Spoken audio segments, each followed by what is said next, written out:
অবস্থায় পাশাপাশি লন্ডন থেকে তারেক রহমান সরাসরি 16 তারিখে ঘোষণা করেছিল শেখ হাসিনার পতন ছাড়া বাংলাদেশে আর কোনো পথ নেই। আজকের থেকে ভিডিও বার্তায় এই ঘোষণা দিয়ে বাংলাদেশের মানুষের আন্দোলন সংগ্রামে নামার জন্য উদ্বুদ্ধ করেছিল।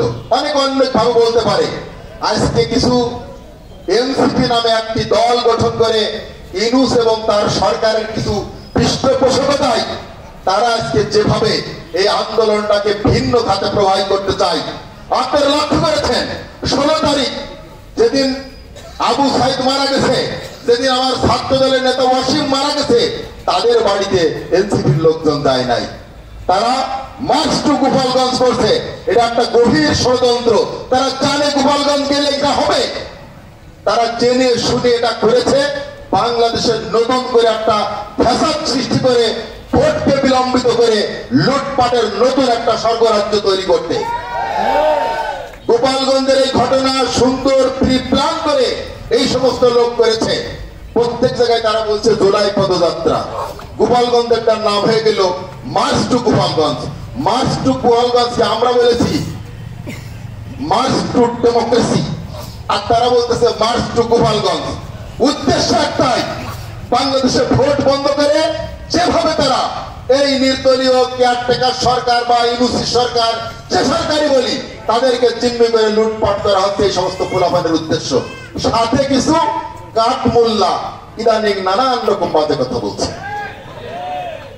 আপনারা জানেন আমি ছোটকালের থেকে শুধু চিন্তা করি সোয়ার মোনায় আট মিশিয়ে রাখি, এটা নিয়ে আমার খুব নেগেটিভ ধারণা। অনেক সময় মনে হয়েছে একদিন দেখতে যাবো, আবার মনে হয় না একটা দিন নষ্ট করবো। আমার কাছে এদের ভণ্ড মনে হয় আগের থেকে।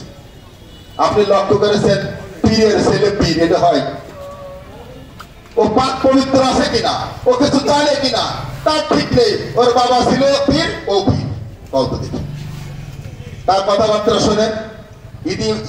পূর্বে একদিন বক্তব্য দিয়ে দেখি বলতেছে হাত পাকায় ভোট দিয়া মানে নবী রাসূলের ভোট দিয়া। আমি মানে কি নাউজুবিল্লাহ বলে কি হারান।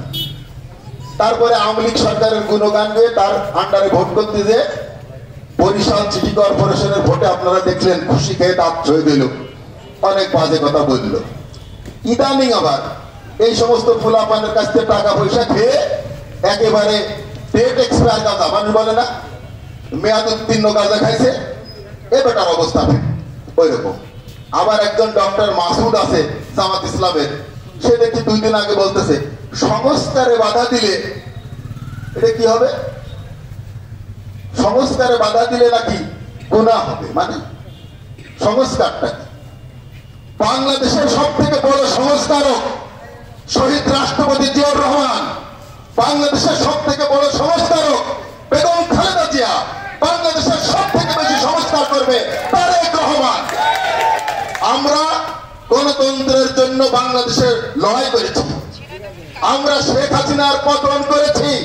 বাংলাদেশের মানুষ ভোট দিয়ে যে সরকার গঠন করবে তারাই বুঝবে বাংলাদেশে কোনটা সংস্কার হবে কোনটা সংস্কার হবে না। নতুন ষড়যন্ত্রে মোল্লা সাহেব আজকাল এরা দেখবেন শুক্রবারে নামাজ পড়ার পর মসজিদি মানুষকে, ধর্মপ্রাণ মানুষকে ভুলভাল বুঝায়। সতর্ক থাকবেন। যারা ৭১ সালে স্বাধীনতা যুদ্ধ মানে নাই, তারা বাংলাদেশের রাষ্ট্র ক্ষমতা আসার স্বপ্ন দেখলে আমরা সেটা বরদাস্ত করবো না, বাস্তবায়ন হতে দেবো না। কোন ধরনের ষড়যন্ত্র আমরা মোকাবেলা করবো ইনশাআল্লাহ। এই সমস্ত কাঠমোল্লাদের ষড়যন্ত্র থেকে সবাইকে সজাগ থাকতে হবে।